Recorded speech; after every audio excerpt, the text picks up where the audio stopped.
भाई किसी ने सही कहा है, अधूरा ज्ञान खतराए जान। यानी कंप्लीट इंफॉर्मेशन जितनी तेजी से आपके करियर को सही दिशा में ले जाती है, आधी अधूरी जानकारी उतनी ही तेजी से आपको गड्ढे में ले जाती है।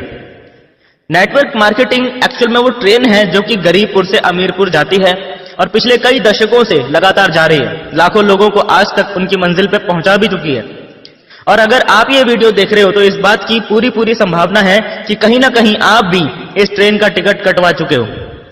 आप सबको मेरी तरफ से हार्दिक बधाई। लेकिन असली जश्न का मौका तो तब बनेगा जब आप अपनी मंजिल पे यानी अमीरपुर पहुंच जाएंगे। मुद्दे की बात यह है कि इस ट्रेन का टिकट तो बहुत सारे लोग कटवा लेते हैं, लेकिन ज्यादातर लोग अमीरपुर नहीं पहुंच पाते। जब ये ट्रेन गरीबपुर से चलती है तब तो इस ट्रेन में इतनी ज्यादा भीड़ होती है कि पांव रखने तक की जगह मिलना भी मुश्किल हो जाता है। भीड़ की भीड़ घुसती चली जाती है नेटवर्क मार्केटिंग की ट्रेन में। लेकिन अमीरपुर पहुंचते पहुंचते इस ट्रेन में इतनी जगह बन जाती है कि अंत तक इसमें टिके रहने वाले यात्री आराम से सोते सोते अमीरपुर पहुंच जाते हैं। प्रश्न यह उठता है कि वो भीड़ कहां चली जाती है? उन 95% लोगों को जमीन खा जाती है या आसमान निकल जाता है? मैं आपको बताता हूं कि एक्चुअल में होता क्या है। गरीबपुर से अमीरपुर जाने का टिकट खरीदने के बावजूद भी लगभग 25% लोग तो ऐसे होते हैं जो कभी ट्रेन में चढ़े ही नहीं। यानी कि जिन्होंने नेटवर्क मार्केटिंग बिजनेस ज्वाइन करने के बावजूद भी कभी सीरियसली काम स्टार्ट किया ही नहीं। उन लोगों का मानना होता है कि मैंने ट्रेन का टिकट खरीद लिया है तो ट्रेन मेरे बाप की हो गई और ट्रेन का ड्राइवर मेरा खानदानी नौकर हो गया। अब तो ये ट्रेन मेरे हिसाब से चलेगी और मैं ट्रेन में तभी चढ़ूंगा जब ये मेरे घर के दरवाजे पे आके खड़ी हो जाएगी। ऐसा कहीं होता है क्या? अगर कोई ट्रेन का टिकट खरीदने के बाद ऐसा सोचता है कि मैं तो ट्रेन में तभी चढ़ूंगा जब ये मेरे घर के दरवाजे पे आके खड़ी हो जाएगी, तो ऐसे व्यक्ति को आप क्या कहेंगे? बताने की जरूरत नहीं है, सभी जानते हैं। लेकिन फिर भी बहुत से लोग नेटवर्क मार्केटिंग बिजनेस में यही गलती करते हैं, कभी घर से निकलते ही नहीं। अब जो लोग जैसे तैसे करके इस ट्रेन में चढ़ भी जाते हैं, यानी काम करना शुरू कर भी देते हैं, उनमें से भी बहुत सारे लोग ऐसे होते हैं जो ट्रेन पकड़ने की इतनी जल्दी में थे कि हड़बड़ाहट में गलत ट्रेन में चढ़ जाते हैं। यानी कि नेटवर्क मार्केटिंग के नाम पे कुछ भी करने लग जाते हैं मार्केट में। तरह तरह की उल जुलूल कंपनियों के झांसे में आके अमीरपुर जाने वाली ट्रेन की जगह फकीरपुर जाने वाली ट्रेन में चढ़ जाते हैं। खुद तो गलत ट्रेन में चढ़ी गए होते हैं, दूसरों को भी हाथ पकड़ पकड़ के उस गलत ट्रेन में चढ़ा देते हैं और आखिर में हाथ में रह जाते हैं वही ढाक के 3 पात। इनकी गलती यह नहीं है कि ये लोग गलत ट्रेन में चढ़ गए, बल्कि इनकी गलती यह है कि सही ट्रेन कौन सी है इन्होंने इसकी प्रॉपर जानकारी नहीं ली। अगर आपको यह पता है कि सही ट्रेन कौन सी है तो चाहे गलत ट्रेनें 50 खड़ी हों, आप उनमें नहीं चढ़ोगे। और अगर आपको पता ही नहीं है कि सही ट्रेन कौन सी है तो आपको सभी ट्रेन सही लगेंगी और जो आपको सामने सबसे पहले दिखाई देगी आप उसी में चढ़ जाओगे। और ऐसा ही आज की डेट में हो रहा है हजारों लोगों के साथ। सही ट्रेनों की संख्या है लगभग 50 तो गलत ट्रेनों की संख्या है 5000।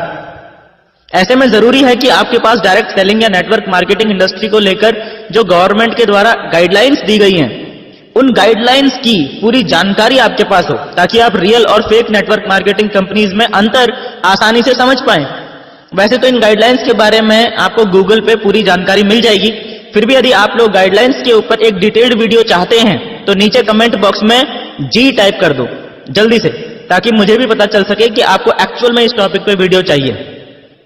आपको आज की मार्केट सिचुएशन के बारे में जानकर आश्चर्य होगा कि मार्केट में आज की डेट में जितने भी नेटवर्कर्स काम कर रहे हैं और अपना जीवन बदलने के लिए दिन रात कड़ी मेहनत कर रहे हैं, उनमें से लगभग 70% लोग गलत ट्रेन में चढ़े हुए हैं।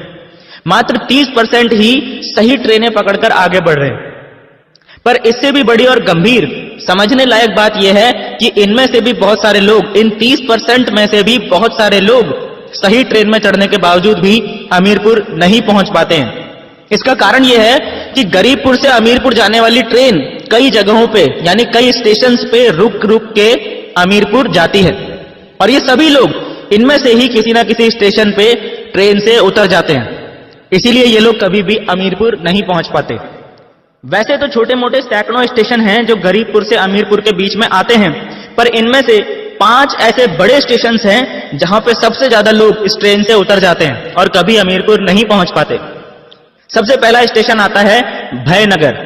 जिनके मन में भय होता है किसी भी प्रकार का, वो सारे लोग इस स्टेशन पे ही उतर जाते हैं। असफलता का भय, ठुकराए जाने का भय, कंपनी बंद हो जाने का भय, नौकरी छूट जाने का भय, परिवार वालों और करीबियों के विरोध का भय और इसी प्रकार के ना जाने कितने भय हम अपने मन में पाले रहते हैं। ये भय आपकी सफलता का सबसे बड़ा दुश्मन होता है और आपके असली व्यक्तित्व को खुल के लोगों के सामने आने नहीं देता। एक बार आप इस स्टेशन से आगे निकल जाते हैं और अमीरपुर जाने वाली ट्रेन से उतरते नहीं हैं, तो अगला जो स्टेशन आता है जहां पे अधिकतर लोग ट्रेन से उतर जाते हैं वो है संदेहपुरी। संदेह यानी डाउट या शक ऐसी बीमारी है जिसका इस दुनिया में कोई इलाज नहीं है।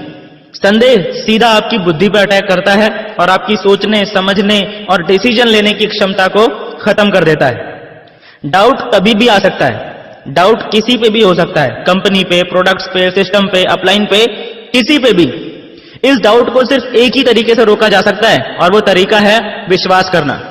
विश्वास करना अपनी कंपनी पे, विश्वास करना अपने प्रोडक्ट्स पे, विश्वास करना अपने सिस्टम पे और अपलाइंस पे। अगर आप में विश्वास है तो आप संदेहपुरी स्टेशन से भी बच जाएंगे और आगे निकल जाएंगे। एक बार आप इस स्टेशन से आगे निकल जाते हैं और अमीरपुर जाने वाली ट्रेन से उतरते नहीं हैं, तो अगला स्टेशन यानी तीसरा बड़ा स्टेशन जहां पे अधिकतर लोग ट्रेन से उतर जाते हैं वो है सलाहपुर। जी हां, आपने भय पे जीत हासिल कर ली, आपने संदेह पे जीत हासिल कर ली। अब आपको उन लोगों से बचना है जो आपको फालतू सलाह देकर आपके रास्ते से भटकाने की कोशिश करते हैं। याद रखना, हर सलाह देने वाला व्यक्ति आपका भला चाहने वाला हो ऐसा जरूरी नहीं है, और हर भला चाहने वाला व्यक्ति आपको सही सलाह दे रहा हो ऐसा भी जरूरी नहीं है। इसीलिए ये सलाहपुर स्टेशन सबसे खतरनाक स्टेशनों में से एक है। अगर आपने सही सलाह को छोड़ दिया और गलत सलाह को मान लिया तो आपका सफर वहीं खत्म हो जाएगा। ज्यादातर लोगों के साथ समस्या यह है कि उन्हें समझ ही नहीं आता है कि कौन उन्हें सही गाइड कर रहा है और कौन उन्हें मिसगाइड कर रहा है। जरूरी नहीं है कि चिकनी चुपड़ी बातें करने वाला आपका भला चाहने वाला ही हो और कड़वी बातें करने वाला आपका बुरा चाहने वाला ही हो। एक सिंपल सा लॉजिक देता हूं आपको, जिससे कि आपको आज के बाद ये अंडरस्टैंड करना आसान हो जाएगा कि कौन आपको सही सलाह दे रहा है और कौन आपको गलत सलाह दे रहा है।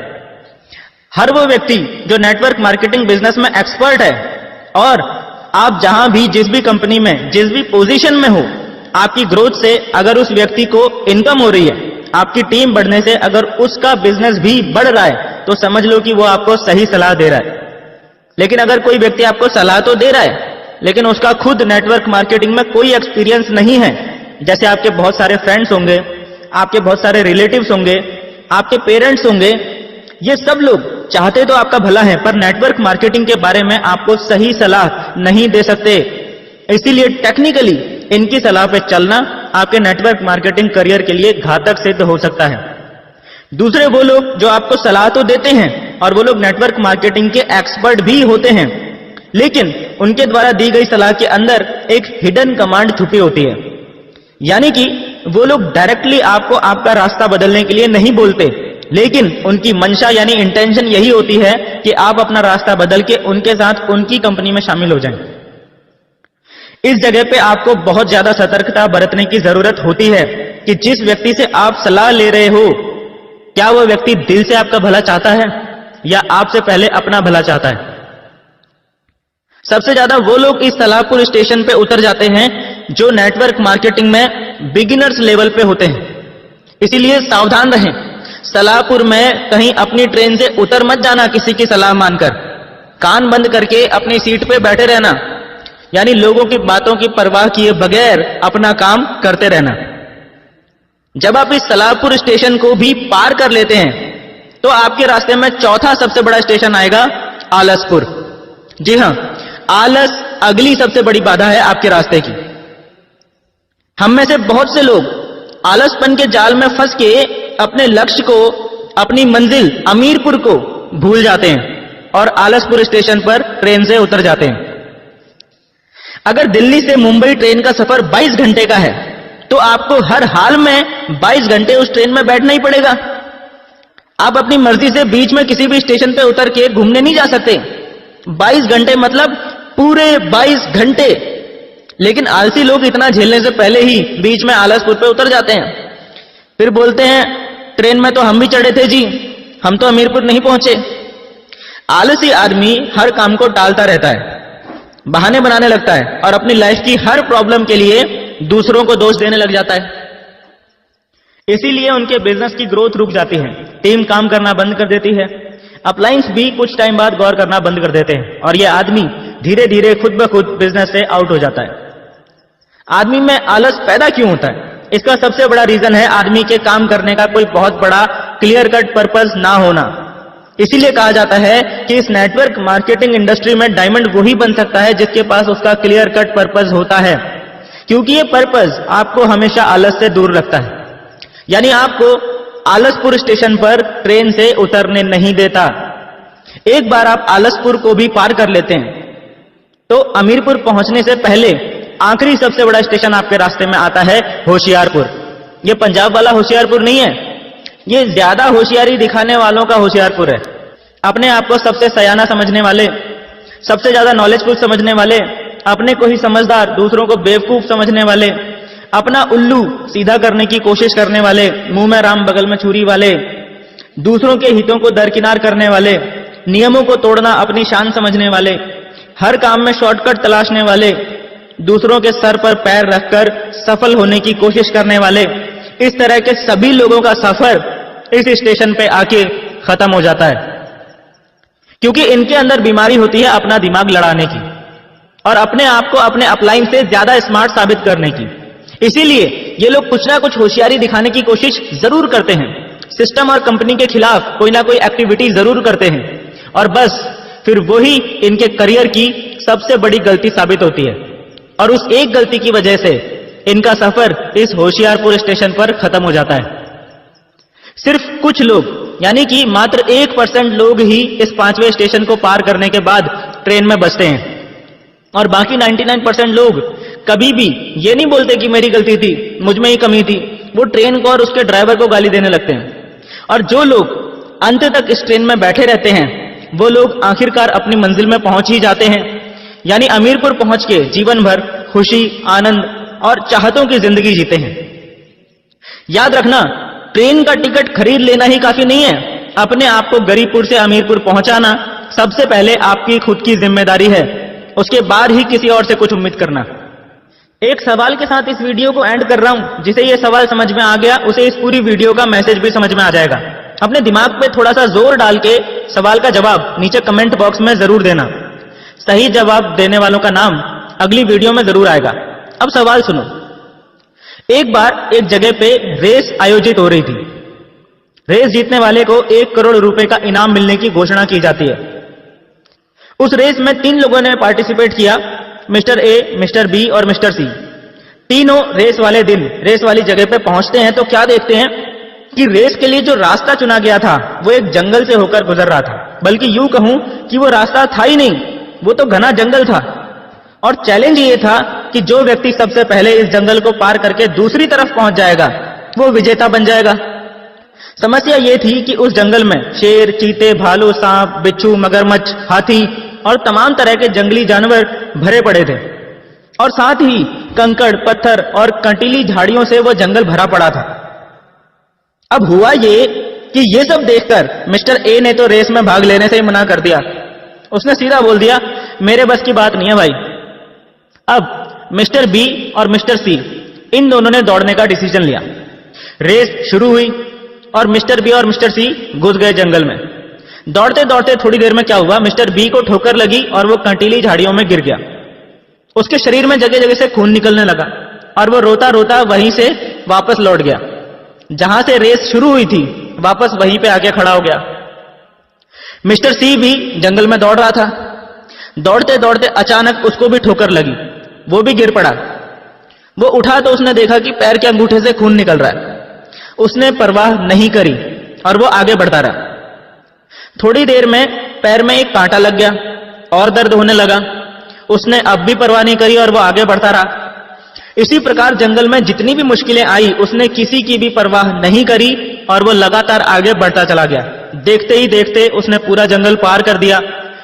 वो विजेता बन गया और उसे 1 करोड़ रुपए का इनाम मिल गया। सवाल ये नहीं है कि कौन जीता या किसका फायदा हुआ। आप लोगों से मेरा सवाल यह है कि इस स्टोरी में सबसे ज्यादा नुकसान किसका हुआ, मिस्टर ए का, मिस्टर बी का या मिस्टर सी का? जल्दी से अपना दिमाग इस्तेमाल कीजिए और नीचे कमेंट बॉक्स में बताइए कि सबसे ज्यादा नुकसान किसका हुआ और क्यों। अगली वीडियो की शुरुआत इसी सवाल के जवाब के साथ होगी और सही जवाब देने वाले सभी लीडर्स का नाम भी नेक्स्ट वीडियो में अनाउंस किया जाएगा। हमारी नेक्स्ट वीडियो की नोटिफिकेशन आपके फोन में आए और YouTube पे वीडियो पब्लिश होते ही आपके फोन की घंटी बज जाए, उसके लिए नीचे मौजूद सब्सक्राइब के बटन को अभी दबा दीजिए और बटन दबाते ही साइड में घंटी का एक निशान आएगा, उसे भी जल्दी से दबा देना ताकि नेक्स्ट वीडियो आपसे मिस ना हो। और हां, जाने से पहले इस वीडियो को अपनी टीम में शेयर जरूर कर देना ताकि आपकी टीम तक भी ये ट्रेनिंग वीडियो पहुंच जाए और उनका भी दिमाग खुल जाए। मिलते हैं दोस्तों नेक्स्ट ट्रेनिंग वीडियो में, तब तक के लिए thank you and wish you all the best.